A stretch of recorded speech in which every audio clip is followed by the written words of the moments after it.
સ્વાધ્યાય 11.1 દાખલા નંબર 9 ચાંદીના તારથી 35 મિલીમીટર વ્યાસવાળું વર્તુળાકારનું એક બક્કલ જેવું ઘરેણું બનાવ્યું છે.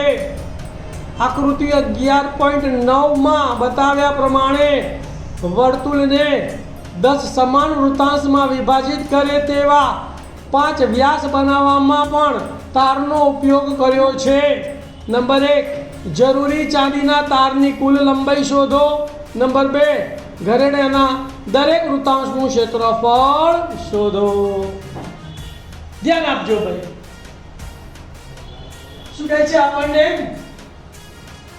કે ચાંદીના તારથી 35 મિલીમીટર વ્યાસ વાળું, તો વ્યાસ કેટલો આપ્યો છે 35 મિલીમીટર. વ્યાસ ઉપરથી પહેલું કામ શું કરવાનું?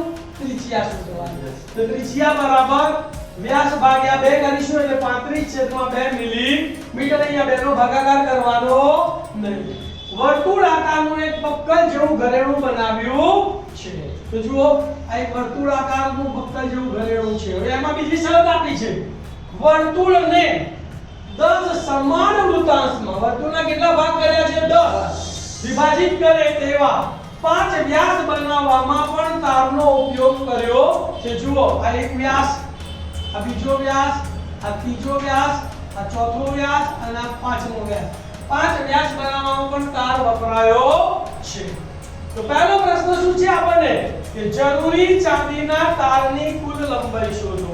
તો જરૂરી ચાંદીના તારની લંબાઈ એટલે વર્તુળના પરિઘની લંબાઈ વત્તા 1 2 3 4 અને 5 વ્યાસની લંબાઈ. જરૂરી ચાંદીના તારની લંબાઈ એટલે શું ભાઈ? વર્તુળના પરિઘની લંબાઈ વત્તા 5 વ્યાસની લંબાઈ. તો જરૂરી ચાંદીના તારની કુલ લંબાઈ બરાબર વર્તુળનો પરિઘ વત્તા 5 ગુણ્યા વ્યાસની લંબાઈ. પરિઘનું સૂત્ર છે 2πr વત્તા 5 ગુણ્યા વ્યાસ કેટલો છે 35, તો 5 ગુણ્યા 35. બે ના બે, પાઈની જગ્યાએ 22/7 અને r ની જગ્યાએ 35 વત્તા 5 ગુણ્યા 35 તો 5 × 25 તો 5 રો વધી પડી 2, 5 × 15 ને 2 17 તો 175. 7 × 5 35 અને 2 × 2 કેટલા બધા બોલો?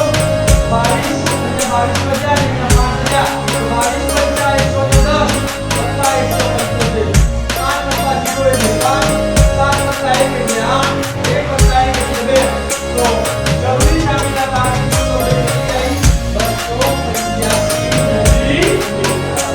બીજો પ્રશ્ન પૂછ્યો, ઘરેણાના દરેક વૃત્તાંશનું ક્ષેત્રફળ. વૃત્તાંશના ક્ષેત્રફળ શોધવા માટે આપણે બે વસ્તુની જરૂર પડે, ત્રિજ્યા અને બીજો થીટા.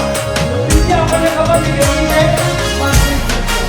થીટા શોધીશું તો વર્તુળનો ટોટલ કોણ કેટલો 360 એના 10 ભાગ એટલે 360 ભાગ્યા 10. થીટા બરાબર 360 ભાગ્યા 10 ભાગ થીટા કેટલો આવ્યો? હવે દરેક વૃત્તાંશનું ક્ષેત્રફળ, આપણે વૃત્તાંશનું ક્ષેત્રફળ ત્રિજ્યા અને ભાગ્યા થીટા એટલે 36.